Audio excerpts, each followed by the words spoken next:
Amen. Bonjour à tout un chacun et bienvenue dans la maison de Dieu, là où il peut se passer des choses merveilleuses parce que là où 2 ou 3 sont assemblés, en son nom, il est là et il agit. Et je veux juste déclarer ceci, c'est que les compassions de Dieu ne sont pas à leur terme. Elles se renouvellent chaque matin, ses bontés, ses compassions. Et c'est une parole d'espérance pour chacun, qu'on puisse se rappeler que hier est passé et qu'aujourd'hui tout est nouveau. Amen. Alors on va juste exprimer notre reconnaissance à travers ces chants qu'on va chanter de tout notre cœur pour remercier Dieu pour qui il est, un Dieu d'amour, un Dieu bon et un Dieu puissant.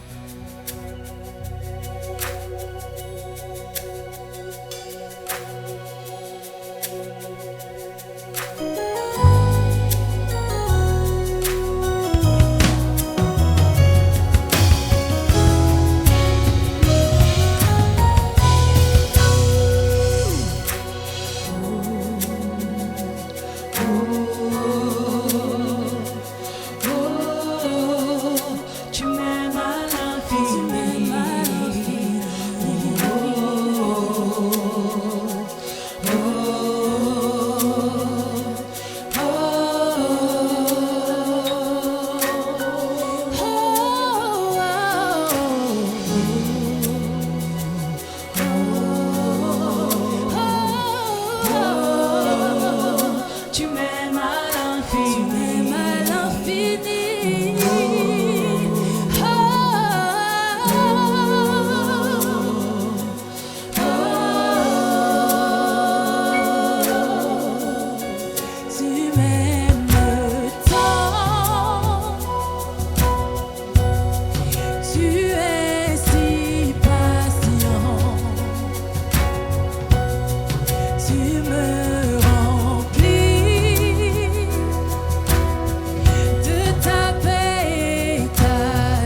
m'aimes.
es si merveilleux.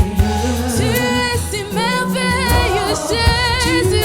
Jésus, Jésus, tu es si merveilleux. Tu es si merveilleux. Tu m'as restauré tu m'as restauré. et tout ce que tu promets s'accomplit. Tu es fidèle, tu ne mens pas. Donc, bienvenue encore une fois à chacun d'entre vous.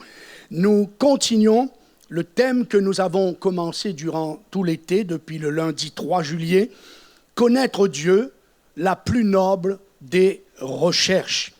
Nous nous sommes appuyés sur Osée 6.3, connaissons, cherchons à connaître l'Éternel.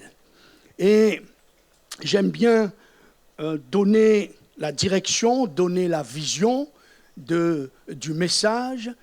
J'aime bien communiquer à l'Église où est-ce qu'on va y aller et comment on va s'organiser pour atteindre l'objectif de Dieu. Alors ce matin, je vous proposerai 2 sujets. Le premier, c'est connaître Dieu, c'est connaître le don de Dieu. Et le deuxième sujet, c'est servir le Seigneur. Connaître Dieu, c'est savoir que Dieu nous appelle à son service. Nous aurons donc, je l'ai dit, pendant ce deuxième moment de louange, un appel permettant à chacun de répondre, soit pour certains, à connaître le don de Dieu, à découvrir Jésus, le don de Dieu, et c'est valable aussi pour nous, en tant que chrétiens, de souhaiter à connaître davantage le don de Dieu et d'approfondir, de grandir dans cette connaissance. Et le deuxième appel concerne le service de Dieu, servir Dieu. Et nous l'avons dit au premier culte, on aimerait vraiment insister, ça nous concerne tous, même si nous sommes déjà dans un service pour le Seigneur. Il est bon, dans des moments de notre vie, dans des saisons de notre vie, de s'arrêter pour écouter Dieu, pour savoir s'il y a une idée de Dieu, une pensée de Dieu, une direction de Dieu, peut-être complémentaire, peut-être différente, peut-être ailleurs. On a vraiment besoin de ces temps dans notre vie personnelle. Tout le long de mon ministère, ça fait 55 ans que je connais Jésus, et tout le long de ce ministère et 50 ans du service, car là, dès l'âge de 17 ans, j'ai commencé à servir le Seigneur, ce n'est pas la peine de faire des calculs, là, hein. Et il y a toujours eu ces moments dans ma vie où j'ai senti, comme guidé par l'Esprit de Dieu, où il fallait s'arrêter pour demander à Dieu, maintenant, on fait quoi? Alors on aura donc ce temps béni, et j'insiste, ça nous concerne tous. Peut-être qu'il y a quelque chose que Dieu a besoin de modifier, de rajouter, de complémenter à ce à quoi tu sais déjà. Et donc ce sera l'occasion pour nous de venir en sa présence, entendre son cœur, comme nous l'avons fait au premier culte. Et dans cette première pensée, connaître Dieu, c'est connaître le don de Dieu. C'est aussi pour nous encourager ensuite à répondre à son appel, car il est bon en tant que chrétien de savoir ce qui implique, en quoi cela m'implique, qu'est-ce que cela m'apporte, qu'est-ce que ça fait de moi d'avoir eu la connaissance du Fils de Dieu, d'avoir répondu à l'acceptation de Jésus dans ma vie, d'avoir reçu Jésus comme mon Seigneur et mon Sauveur. Alors on va d'abord commencer par cela. On va commencer d'abord par connaître Dieu, c'est connaître le don de Dieu. Mais qu'est-ce que ça implique, le don de Dieu? Qu'est-ce que Dieu a partagé par rapport à son Fils ou grâce à son Fils, au travers de son Fils, par le sacrifice de la croix? Qu'est-ce que Dieu nous a confié et donné? Connaître Dieu, vous vous souvenez de ce contact de Jésus avec cette femme de Samarie? C'était un rendez-vous divin provoqué par Dieu. Vous savez, chacune de nos réunions, chacune de nos rencontres je considère cela comme des rendez-vous divins où Dieu veut nous enseigner, Dieu veut nous parler, Dieu veut nous booster, Dieu veut nous bousculer, Dieu veut nous interpeller. Et cette femme en quête du bonheur, c'est à elle que Jésus va poser cette question, si tu connaissais le don de Dieu. Donc, connaître Dieu et connaître le don de Dieu fait partie de notre connaissance de Dieu. Je l'ai dit, et il faut le répéter, que c'est notre appel en tant que chrétien, en tant qu'enfant de Dieu, en tant que fils et filles de Dieu, c'est notre appel de grandir, de connaître Dieu jusqu'à ce que nous le rencontrions face à face. Connaître Dieu, ça devrait être une culture de vie. Ça devrait être une culture de vie. Voici ce que la Bible enseigne dans 2 Pierre 3, 18. Je l'ai cité à chaque message, mais c'est important car il est quelque part notre base, avec d'autres verbes, d'autres traductions. Croissez, continuez à progresser, grandissez sans cesse dans la grâce et dans la connaissance de notre Seigneur et Sauveur Jésus-Christ. Amen. Nous sommes donc appelés, ça fait partie de notre appel. Comme c'est normal qu'un enfant se développe, grandisse et puis même vieillisse et meurt, ça c'est le cheminement normal. Alors pour le chrétien, nous avons un cheminement normal, c'est celui de grandir dans notre connaissance, de ne jamais cesser de croire qu'on est arrivé, qu'on a tout connu, qu'on a tout compris.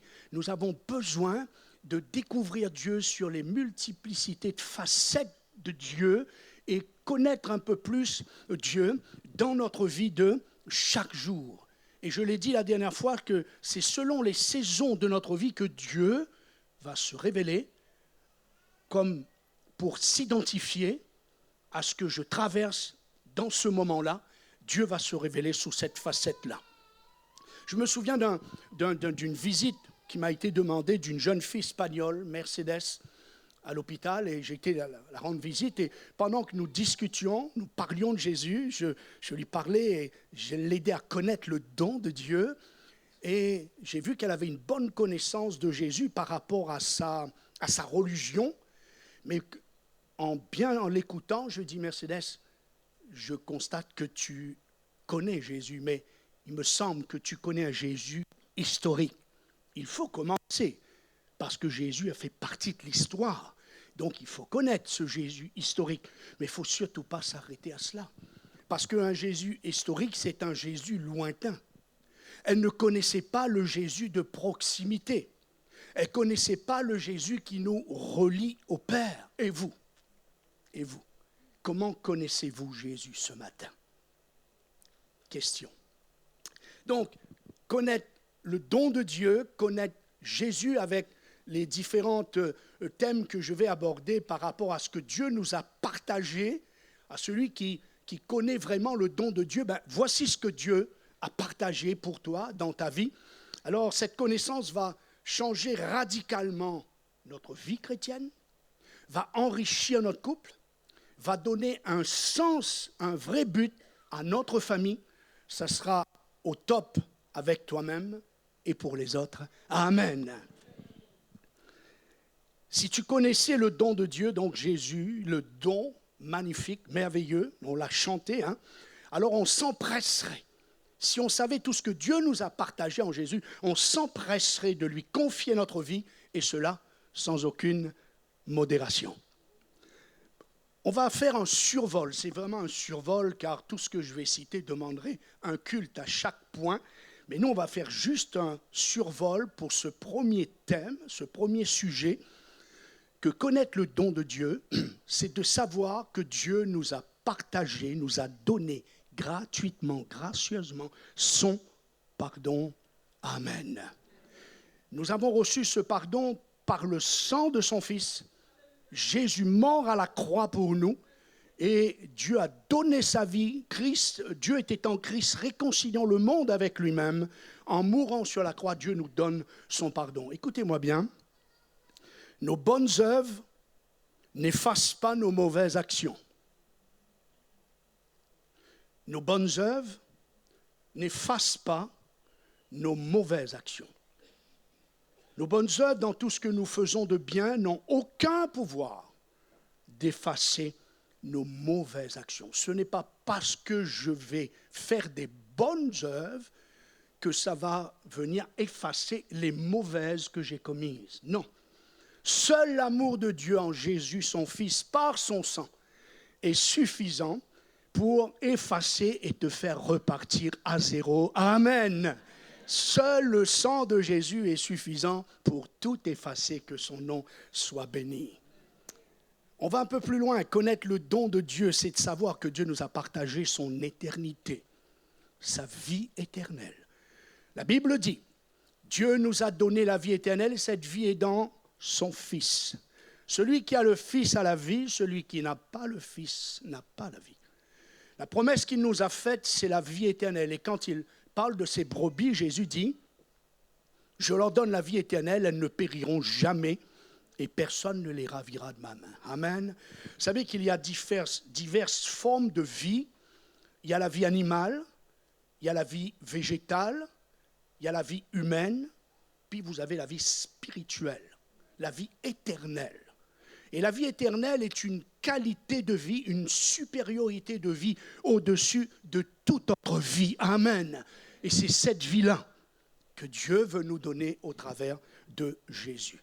Cette vie éternelle, nous la possédons et nous la passerons au ciel, car Dieu a décidé de nous partager son ciel. C'est un autre savoir. Connaître Dieu, c'est savoir le don de Dieu. Et dans le don de Dieu, il y a ce savoir de connaître que Dieu nous a partagé son ciel. Il nous a partagé son chez lui. Il nous a partagé son éternité. Écoutez, Jésus priait pour cela. Dans sa prière dans Jean 17, 24, pour ceux qui notent, « Père, je veux que là où je suis, ce que tu m'as donné soit aussi avec moi. » Amen. Quelqu'un a prié ce matin, rappelant combien nous étions une perle, nous étions des perles précieuses aux yeux de Dieu. Voilà la preuve. C'est que nous sommes tellement précieux à ses yeux que Jésus prie, « Père, je veux que là où je suis, dans ce ciel de gloire, ils soient eux aussi avec moi. » Amen. Alors, puisqu'on parle de la gloire, on va aller un peu plus loin. Connaître le don de Dieu, c'est de savoir que Dieu nous a partagé sa gloire. Ésaïe, quand il a eu cette vision, vous savez que c'est notre texte de base, Ésaïe chapitre 6, versets 1 à 8, il dit « Je vis le Seigneur assis sur son trône, trône de gloire, et la gloire de Dieu remplissait le temple. » Jésus dit toujours dans sa prière « Je leur ai donné la gloire que tu m'as donnée. » Jésus nous a donné. N'oubliez pas que le salaire du péché, c'est la mort, et que nous sommes privés de la gloire de Dieu.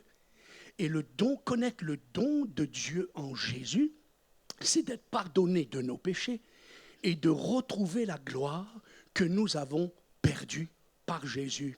Amen.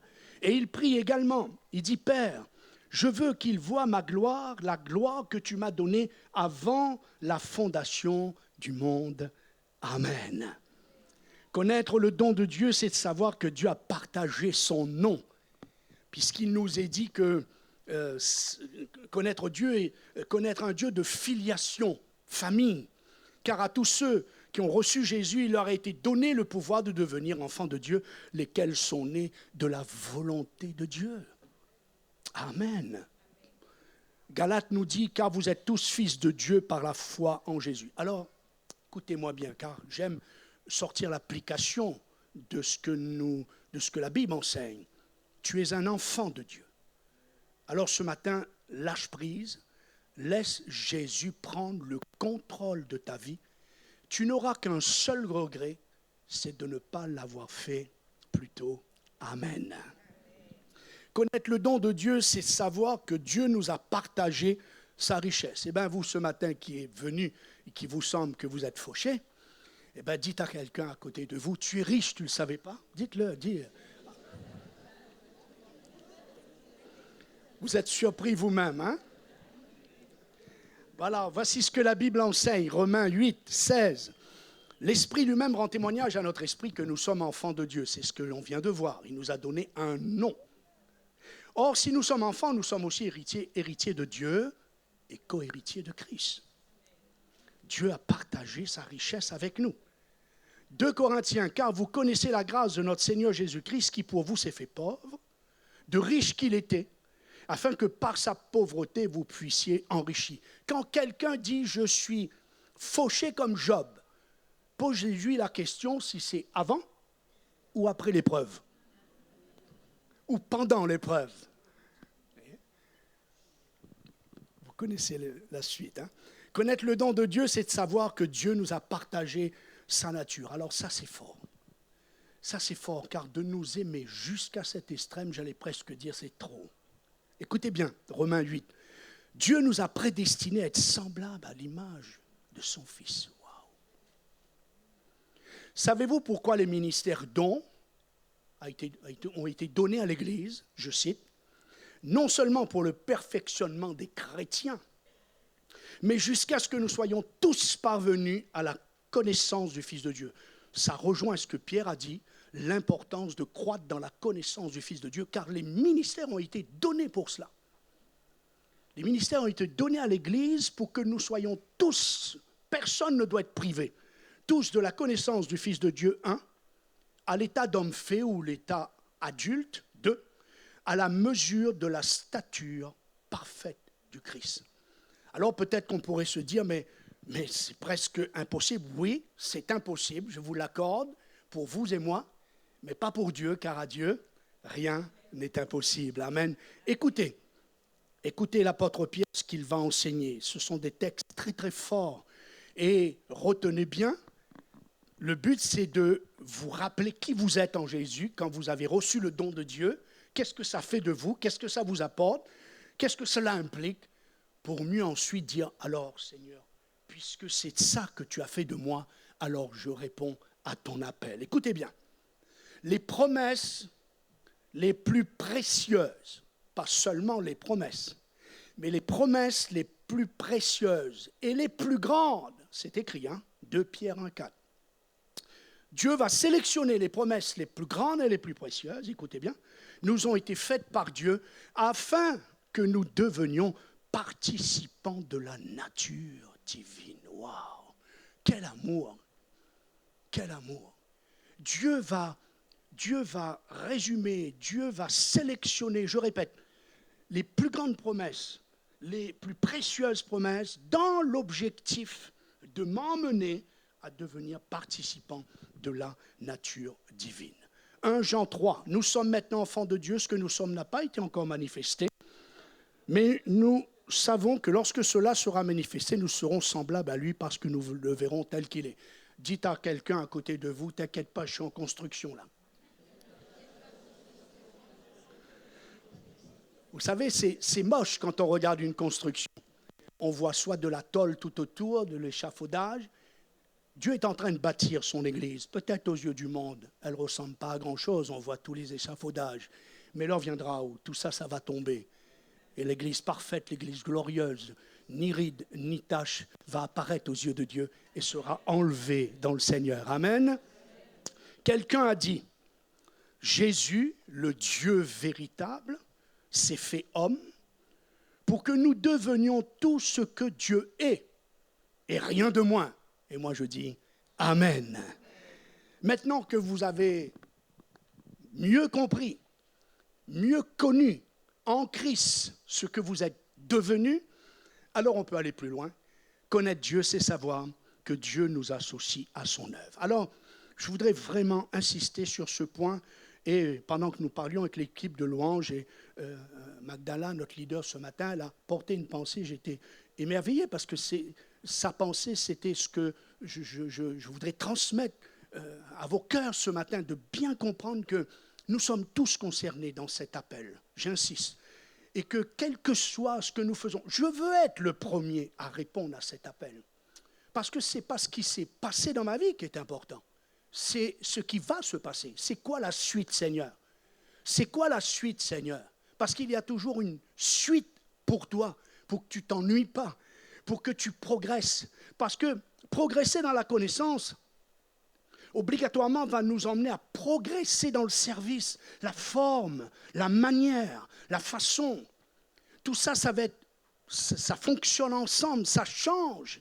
Alors effectivement, J'insiste donc sur ce point, nous sommes tous concernés et tous ceux qui œuvrent, quel que soit le service, que ce soit dans la louange, quel que soit dans quel service sécurité ou autre de l'Église, cet appel est pour nous tous. Et je l'ai dit, je répète, je vais être le premier à répondre à cet appel parce que Dieu m'a appris dans ces 55 années qu'il ne fallait pas, d'une manière routinière, d'une manière répétitive, faire ce que j'avais toujours l'habitude de faire, mais arrêter des moments dans ma vie pour l'écouter, pour l'entendre, parce que nous grandissons avec Dieu. Le petit Samuel, la Bible dit que le petit Samuel grandissait devant les hommes et devant Dieu, et sa maman lui a emmené, parce qu'il était prophète, était avec Élie, sa maman lui a emmené chaque année une petite robe. C'est quoi l'image?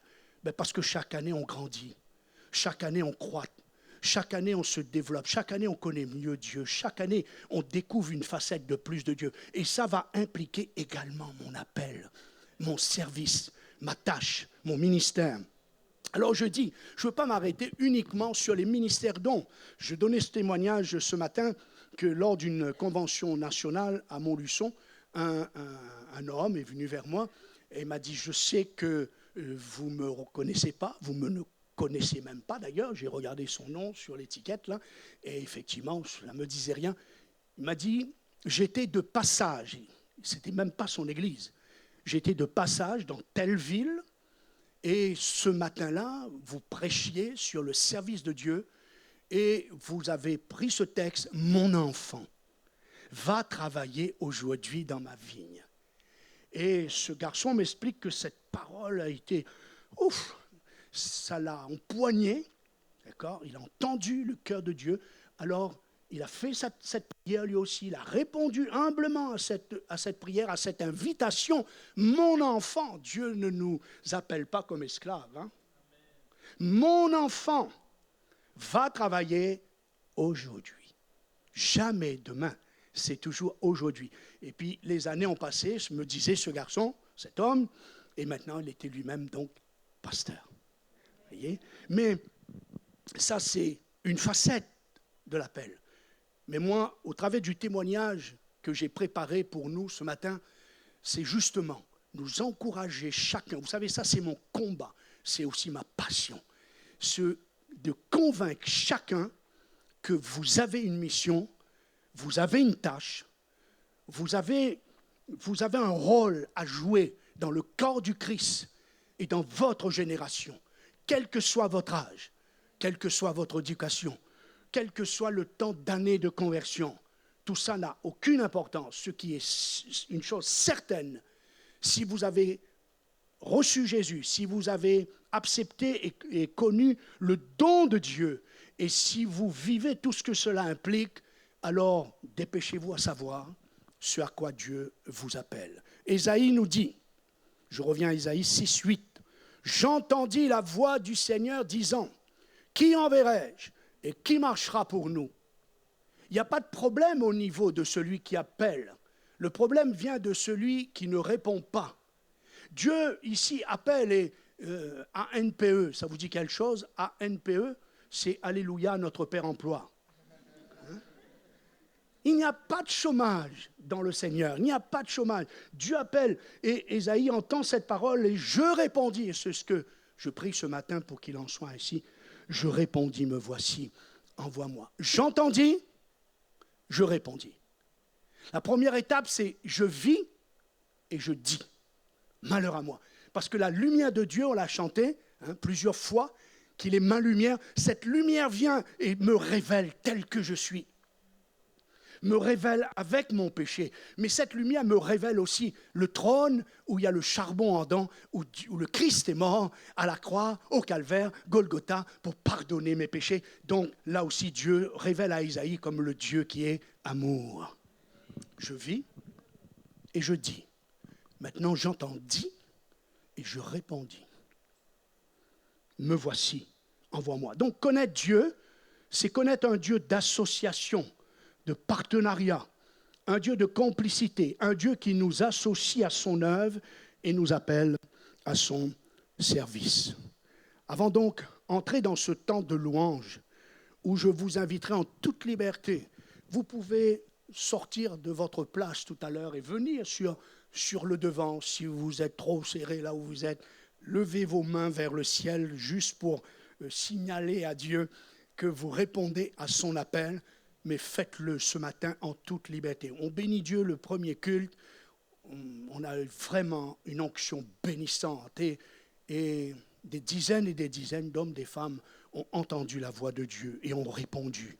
Alors permettez-moi de vous parler du témoignage de Esme Page, que vous allez voir l'info sur la diapo dont vous pouvez lire concernant le sujet.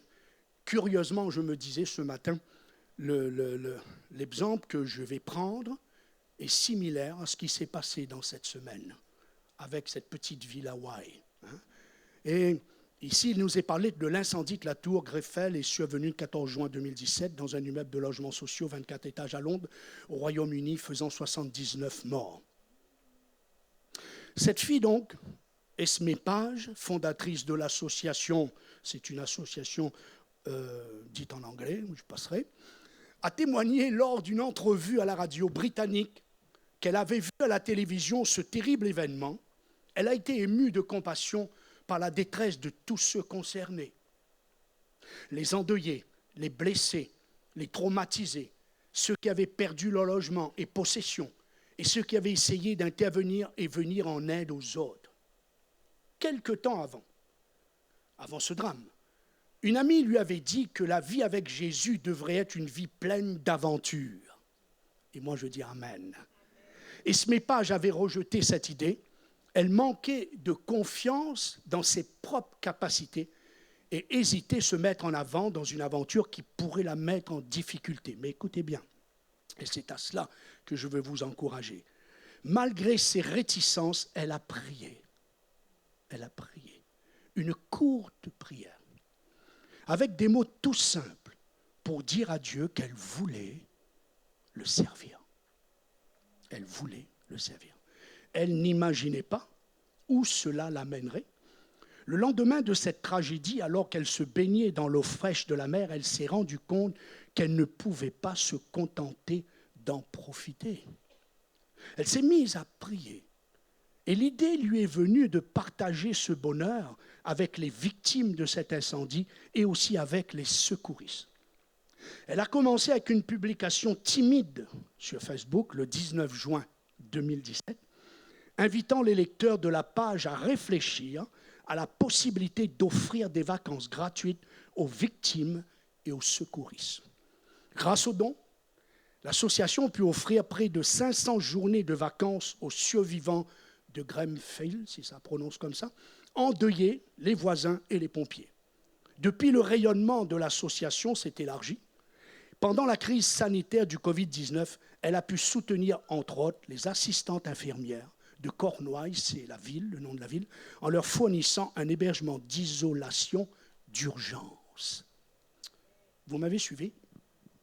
Voilà une humble prière. Et c'est la prière que j'aimerais vous proposer ce matin, qui va s'afficher, la prière d'Ésaïe, en 4 mots. Me voici, envoie-moi. Maintenant, j'ai un autre aspect d'encouragement, plus que ça, de motivation, plus que ça, d'urgence, à vous aider à vous lever, à répondre à l'appel de Dieu. C'est Proverbe 24, 11 qui dit ceci. Écoutez bien, c'est Dieu qui parle. Délivre ceux qui sont menés, délivre ceux qu'on traîne à la mort. Et ne te retire pas de ceux qui chancellent vers une mort violente. Ceux qu'on va égorger, sauve-les. Waouh, quel appel. Voici ce que le Seigneur m'a donné à réaliser au travers de ce texte qui m'a ébranlé et qui m'a emmené à considérer car en tant que chrétien, reconnaissons-le, nous essayons davantage à vivre une vie conformiste, une vie bénie. Ce n'est pas interdit, Dieu nous a bénis de toutes choses dans les lieux célestes en Christ. Mais écoutez-moi bien, la vie des autres sont sur pause. Ils attendent notre obéissance envers Dieu pour entrer dans leur destinée. Réfléchissez bien à ce que je suis en train de dire. Il y a des milliers de gens autour de vous qui sont en attente de votre obéissance à Dieu, de mon obéissance à Dieu, pour qu'eux connaissent le don de Dieu et entrent dans leur destinée. Ça peut être tes parents, ton père, ta mère, tes frères, tes soeurs, tes enfants, tes petits-enfants, tes amis. Ils sont captifs. Ils attendent notre oui à Dieu pour les sortir de leur captivité, pour connaître le salut de Jésus. Et je vous donne le texte d'Ésaïe 42 pour confirmer ça. Ainsi parle l'Éternel, moi l'Éternel, je t'ai appelé pour le salut, pour faire sortir de prison le captif et de leur cachot ceux qui habitent dans les ténèbres. Il y a comment dire cela? Il y a un seul objectif, c'est le salut du plus grand nombre, mais il y a 1000 services pour y atteindre. Parce que nous sommes tous différents, et Dieu, si nous venons en sa présence, juste avec ces 4 mots, me voici, envoie-moi, Dieu va définir lui-même ce qui nous correspond le mieux. Mais l'objectif va toujours être le même objectif, c'est de sauver le plus possible d'âmes. Alors, comprenez ce matin, et je crois que c'est même pas le mot motivant, je pense que c'est interpellant de savoir, mon père, ma mère, mes frères, mes soeurs, mes amis, mes voisins, je ne sais pas, ce que Dieu a l'intention de me confier, de m'envoyer vers, ces gens-là attendent sans le savoir ma décision pour être sauvé. Je ne peux pas oublier cet homme, ce missionnaire qui, en juin 1966, a obéi à la voix de Dieu pour venir dans cette île lointaine, perdue, intéressant pour personne, sauf pour Dieu. Je ne peux pas oublier que par son obéissance, son oui à Dieu, il est venu jusqu'à derrière ma maison, annoncer l'évangile à ce petit garçon de 9 ans, qui a été interpellé, frappé de Dieu, ou que Dieu a imprimé dans son esprit l'appel, le salut et l'amour de Dieu. On ne peut pas oublier ça. Parce qu'il était dans son confort dans cette ville de France par rapport à 1966 dans cette île. Il n'y avait pas ce qui existe maintenant, mais il a dit oui. Et parce qu'il a dit oui, moi je suis sorti de prison. Parce qu'il a dit oui, ma famille sont sortis de cette prison en captif. J'ai rencontré une épouse qui, à son tour, est sortie de sa prison. Mes enfants, à leur tour, sont sortis de leur captivité. Alors voilà ce que cela peut nous emmener. Écoutez bien, Dieu ne te demande pas si tu te sens prêt, si tu te sens capable. Si l'appel s'aligne sur ta saison, si ton âge correspond, si ta situation te permet. Nous sommes tellement dans des excuses. Nous avons tellement la facilité de répondre, mais de répondre ce qui nous empêche de répondre. Si ton niveau intellectuel, académique, professionnel correspond, ne cherche pas si tu seras à la hauteur, ne te demande pas comment, où et quand cela va se faire.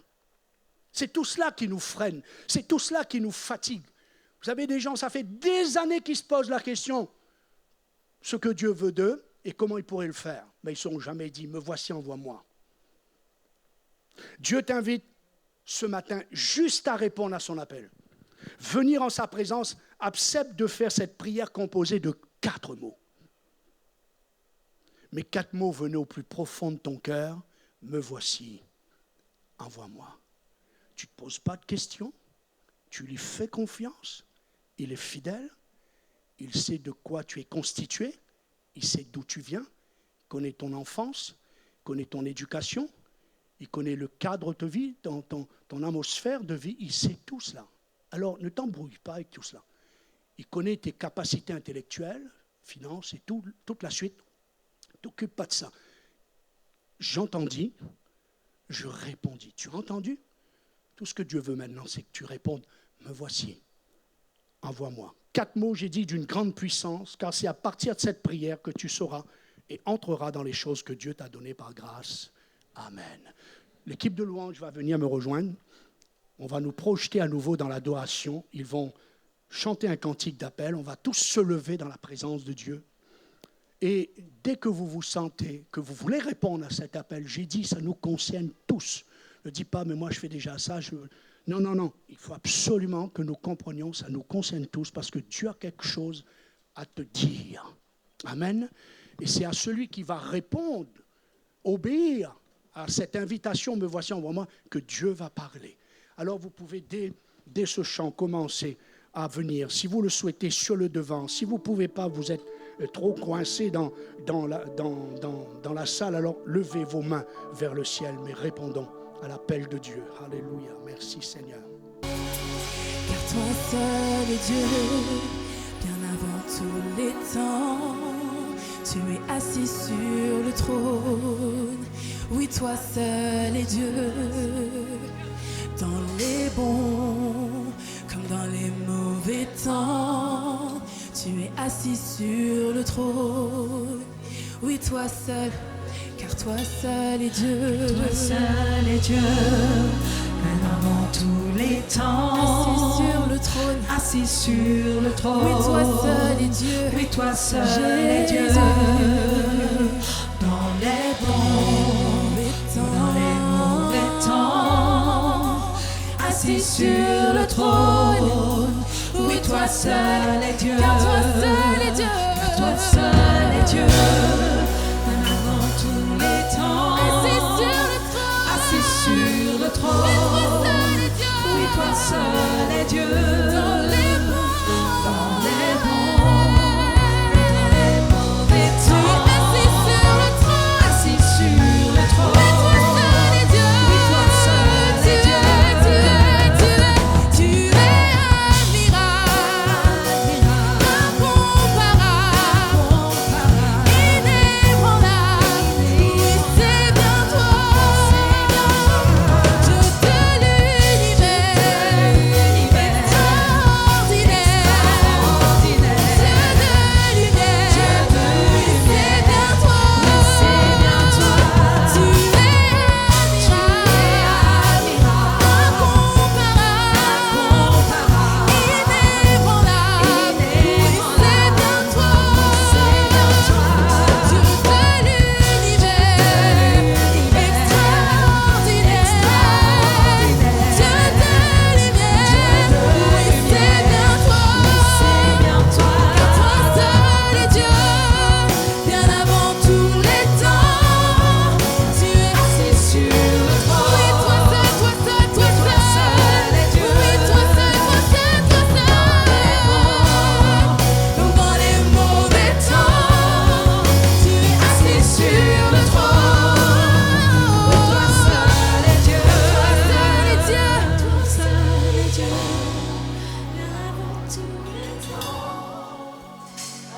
On déclare cela, on atteste cela. Tous les jours, à chaque moment, à chaque heure.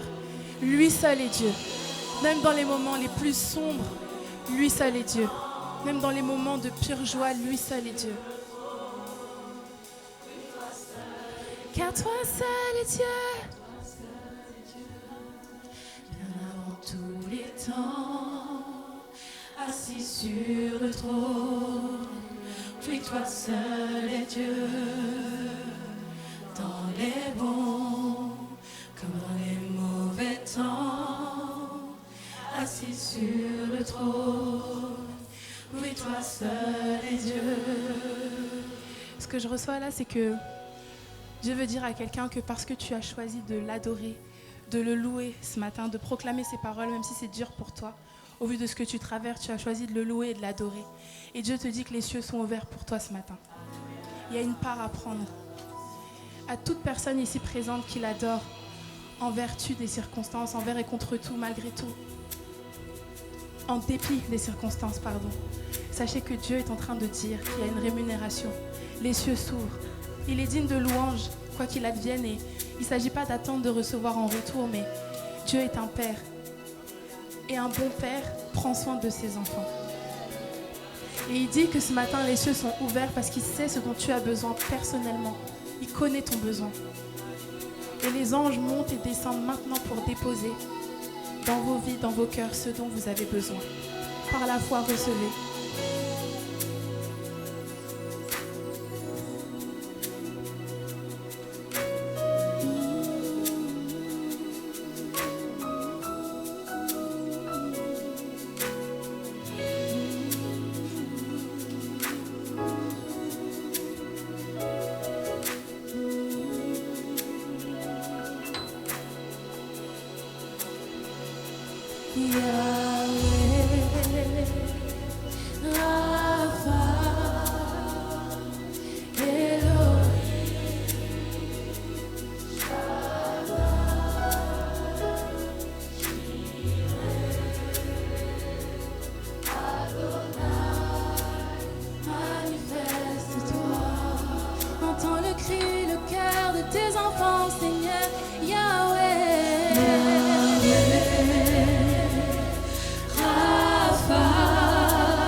tu l'appelles, il se manifestera. Si tu l'adores, il se manifestera. Si tu l'adores, il se manifestera. Si tu l'appelles, il se manifestera. Si tu... Il a dit, vous me chercherez, vous me trouverez. Si vous me cherchez de tout votre cœur. Si tu l'adores, il se manifestera. Lorsque si tu l'appelles, il se manifestera. Les portes de la prison se ouvrent. Alors adore-le ce matin. Adore-le, adore-le et reçois ce dont tu as besoin. Alors que tu l'adores. Si tu l'adores, il se manifestera. Alors que tu l'appelles, que tu invoques son nom. Il se manifestera. Si tu le cherches, il se manifestera. Il nous a demandé de l'invoquer et nous serons sauvés. Si tu l'adores.